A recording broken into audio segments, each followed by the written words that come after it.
get to it, but turnovers, I just feel like the way we're judging our MVPs now, which is quarterback heavy, and turnovers. Are you protecting the ball or are you not? Well, Pat Mahomes is 7th. Yeah. But Aaron Rodgers, he's tied for 3rd. And the other guys that he's tied with and that are ahead of him, they're not MVP guys. So, of course, he's already locked that up. And as far as legacy, this would be his 3rd MVP crown. Let's think about the company he's keeping. Peyton Manning, Jim Brown, Johnny Unitas, Brett Favre is who we predecessed, and one Tom Brady. Those are goats of goats, and that's 1, 2, 3, 4, 5. So you would have to say that his legacy says he's a top 5 to 6 player of all time with that 3rd crown. Yeah, top 5 of all time, guaranteed. He probably even less than that. Greg, call your boy Aaron Rodgers and tell him it's locked up this weekend. Tell him I said congratulations. Send love your boy away from Mike Vick, man. Look, man, Aaron Rodgers, they're going to go into Chicago this week, and they're going to beat the brakes off Chicago. Right? It's going to be vintage Aaron Rodgers. There's a lot at stake in this game. And, first of all, it's a divisional game. Greg, you know what it's like to play against Chicago Bears. You know how they get up for those games. And Aaron Rodgers with 44 touchdowns and 5 picks this year. The touchdown-interception ratio is always something that I've always hung my hat on. And it means that you're scoring more touchdowns and keeping the ball away from the defense. And Aaron has done a great job of that. And when you do that, you win at least 70% of your games. So, Aaron has done a phenomenal job. Got to give credit to Matt LaFleur and, Aaron Jones and every guy, Devontae Adams, everybody who's made a contribution to this team and their success this year. But it all started with Aaron Rodgers, and I think most importantly, the ability to do it with the 1st-round pick behind you on the sideline, ready to replace you.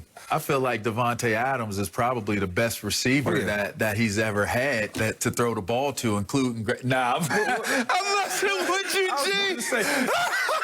Hey, G, we'll let G touch on that. Nah, I'm messing with you. You the man, greatest G. One of the greatest Packers of all time. Yeah. G, you got the floor. Yeah, go ahead, G. I'm messing with you. Look, what will it mean for Aaron Rodgers? It would mean a lot. He obviously wants it. He's been in pursuit of it. He's outwardly spoken about it. Something that we haven't heard him do over the course of his career is speak about an individual accomplishment. But I believe the reason why he understands the magnitude of this is because it helps his team. Yeah. It is what it is. It's the most valuable player. And when you look at what he's been able to do with less, I'm not saying Patrick Mahomes isn't a special player. He will always be in the MVP conversation. Hopefully we don't take him for granted because of his skill set. But Aaron Rodgers has done more with less than any quarterback, arguably, in his tenure with this Green Bay Packer team. And so every single year, if you take him away, we're not even talking about the Green Bay Packers. They're not in playoff discussion, and that's what an MVP player is. Now, as far as his legacy, I believe he wants the Lombardi trophies. He wants to add to that one that he already does have. When you think about the Green Bay, Brett Favre, who he took over for, Brett Favre got the Green Bay Packers to 2. He won 1, but he at least appeared in 2.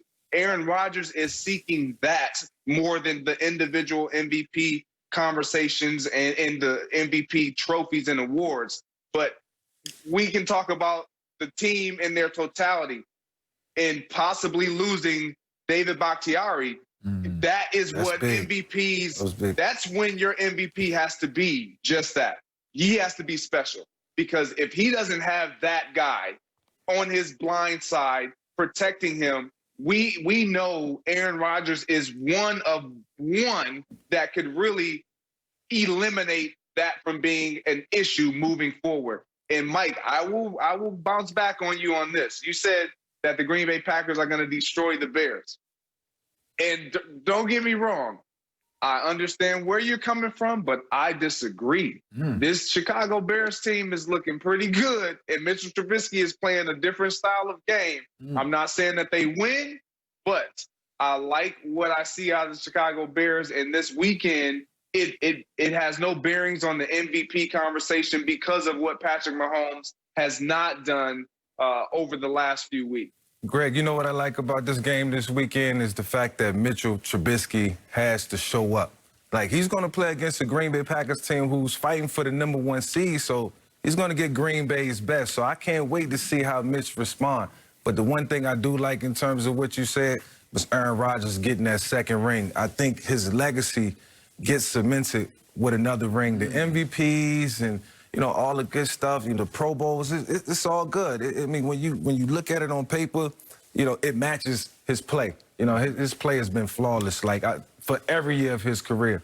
But to host that second trophy, I think will put Aaron Rodgers in the lineage with the all-time greats, just like you said, LeVar, and put him, you know, right where he needed to be as far as legacy, man, because, you know, it's all right there for him. It's staring him right in the face, and I think it's a line this year where he might have to beat one team, that might be the New Orleans Saints, to get that chip.